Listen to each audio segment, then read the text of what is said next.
नमस्कार दोस्तों, स्वागत है आप सभी का हमारे YouTube चैनल पर। दोस्तों, आज की इस वीडियो में हम अतुल माहेश्वरी स्कॉलरशिप एग्ज़ाम 2023 के लिए जीके के टॉप 20 MCQ के क्वेश्चन यानी कि 20 अति महत्वपूर्ण बहुविकल्पी प्रश्न लेकर आए हैं। आपको इन 20 सवालों में से कितने के जवाब पता हैं, आप कमेंट बॉक्स में ज़रूर लिखिएगा।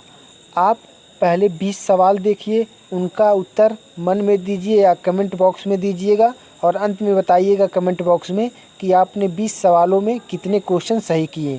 आपकी अतुल माहेश्वरी परीक्षा की दृष्टि से एक क्वेश्चन वेरी इम्पॉर्टेंट होने वाले हैं। तो वीडियो को स्टार्ट करते हैं बिना किसी देरी के। हमारा पहला प्रश्न है, पन्ना राष्ट्रीय उद्यान किस राज्य में है? तो option A Rajasthan, option B Maharashtra, option C Gujarat, option D Madhya Pradesh. तो पन्ना राष्ट्रीय उद्यान जो होता है वो मध्य प्रदेश में पड़ता है। तो मध्य प्रदेश आपका इस क्वेश्चन का राइट आंसर हो जाएगा। अगला क्वेश्चन देख लीजिए। अगला क्वेश्चन है, BSE सेंसेक्स का गठन जो है वो कितनी कंपनियों से मिलकर हुआ है?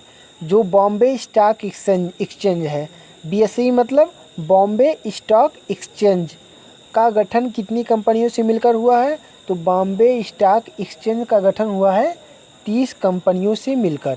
तो 30 आपका राइट आंसर हो जाएगा। अगला क्वेश्चन देख लेते हैं। अगला क्वेश्चन है, अंतर्राष्ट्रीय तिथि रेखा महासागर के मध्य से होकर गुजरती है। यानी कि अंतर्राष्ट्रीय तिथि रेखा किस महासागर से होकर गुजरती है? तो अंतर्राष्ट्रीय तिथि रेखा आर्कटिक महासागर से होकर गुजरती है, या भारतीय महासागर से होकर गुजरती है, या अटलांटिक महासागर से होकर गुजरती है, या प्रशांत महासागर से होकर गुजरती है? किस महासागर से गुजरती है?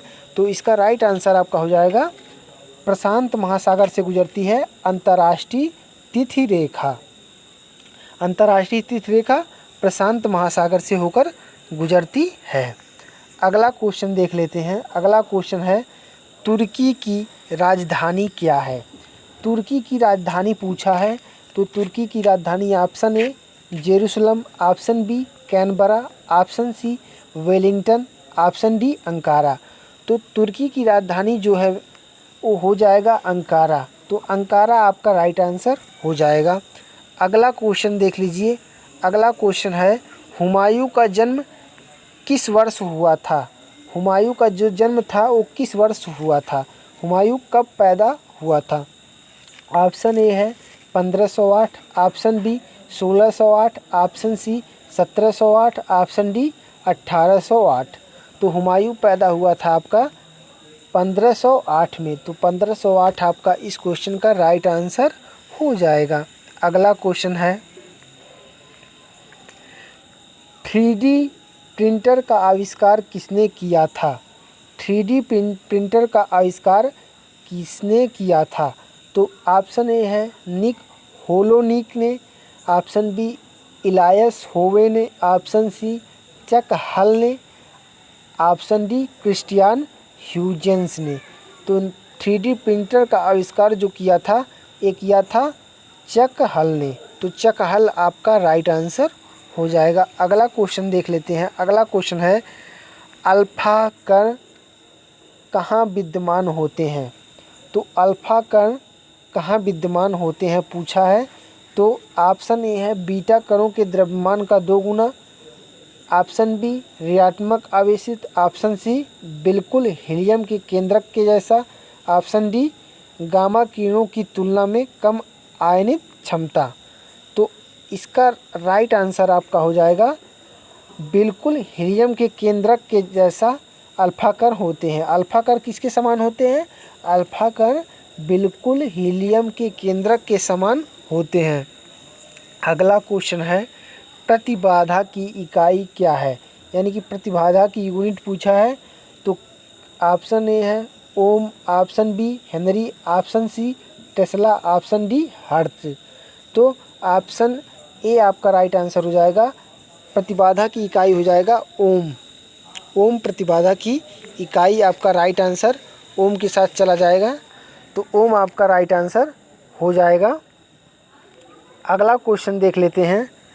अगला क्वेश्चन कुछ टेक्निकल इश्यू हो गया है, उसको हम ठीक करते हैं, उसके बाद अगला क्वेश्चन देख लेते हैं।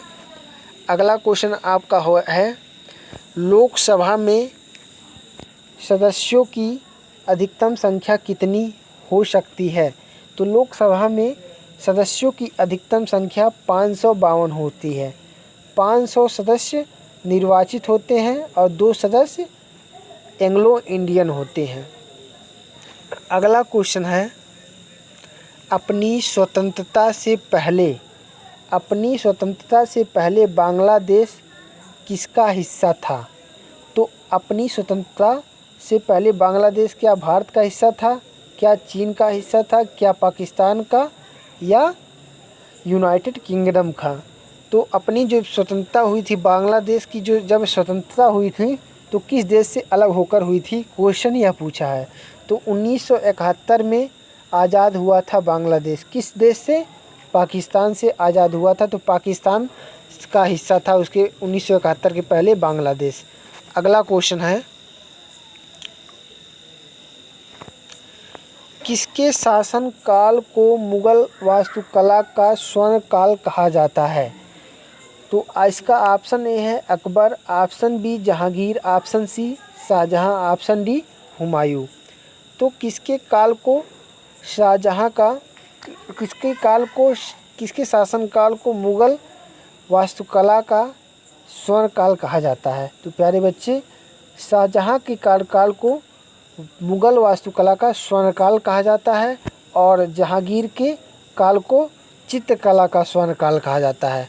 वास्तुकला का स्वर्ण काल शाहजहां के कार्यकाल को और चित्रकला का स्वर्ण काल जहांगीर के कार्यकाल को कहा जाता है। अगला क्वेश्चन है भीमबेटका पाषाण आश्रय किस प्रदेश में स्थित है?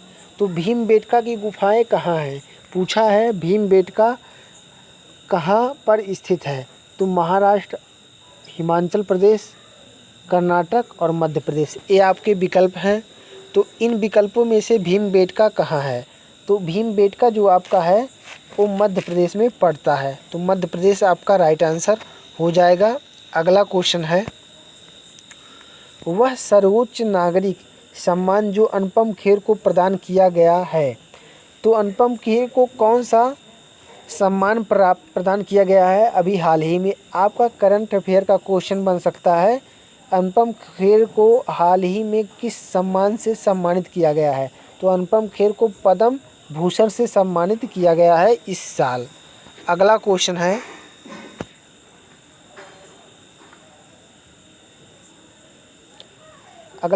है एक तेज दवा जिसे डॉक्टर मरीजों को शांत करने के लिए देते हैं उसे क्या कहा जाता है? तो उसे कहते हैं बार्बिचूरेट। बार्बिचूरेट एक ऐसी दवा है जो मरीजों को शांत करने के लिए उन्हें सोते समय दी जाती है। अगला क्वेश्चन है आर्टोकार्पस इंटीग्रा का वैज्ञानिक नाम है? तो आर्टोकार्पस इंटीग्रा किसका वैज्ञानिक नाम है? तो आर्टोकार्पस इंटीग्रा कटहल का वैज्ञानिक नाम है। अगला क्वेश्चन है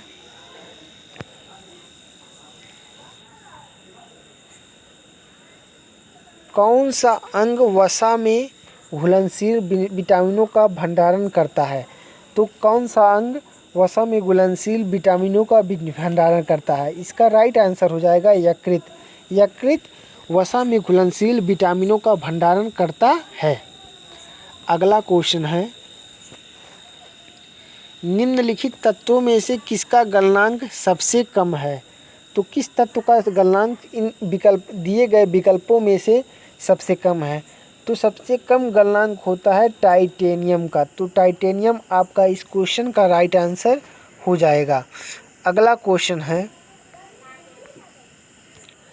अंग्रेजी किस जगह की शासकीय भाषा है? अंग्रेजी कहाँ की शासकीय भाषा है? तो अंग्रेजी जो है वो आपका चंडीगढ़ में तो नहीं बोली जाती है, चंडीगढ़ में भी नहीं बोली जाती है और दिल्ली में भी नहीं। चंडीगढ़ की और दिल्ली की शासकीय भाषा अंग्रेजी नहीं हो सकती, क्योंकि यहाँ पर हिंदी भाषी क्षेत्र हैं, ये यहाँ हिंदी बोली जाती है। अब यहाँ पर दादरा नगर हवेली और दमन दीव 2 ऑप्शन हैं। तो दोनों ऑप्शन ये दोनों जो केंद्र शासित प्रदेश हैं, ये दोनों एक हो गए हैं। तो यहाँ पर ही अंग्रेजी बोली जाती है। इस प्रकार सम्मिलित रूप से आपका बी और सी आपका राइट आंसर हो जाएगा। बी और सी में अंग्रेजी बोली जाती है। तो उम्मीद करते हैं आपको ये 20 सवाल जीके के बहुत ही इम्पोर्टेंट और यूज़फुल लगे होंगे। तो आप अगर यहाँ तक वीडियो देख लिए हैं तो आप कमेंट बॉक्स में ज़रूर लिखिएगा कि 20 में से हमने कितने सवालों के सही आंसर दिए। तो कमेंट में ज़रूर लिखिएगा, और जिस टॉपिक पे वीडियो चाहिए उस टॉपिक पे वीडियो कमेंट में ज़रूर लिखिएगा, हम बनाते रहेंगे। और मिलते हैं नेक्स्ट वीडियो में, तब तक के लिए जय हिंद जय भारत।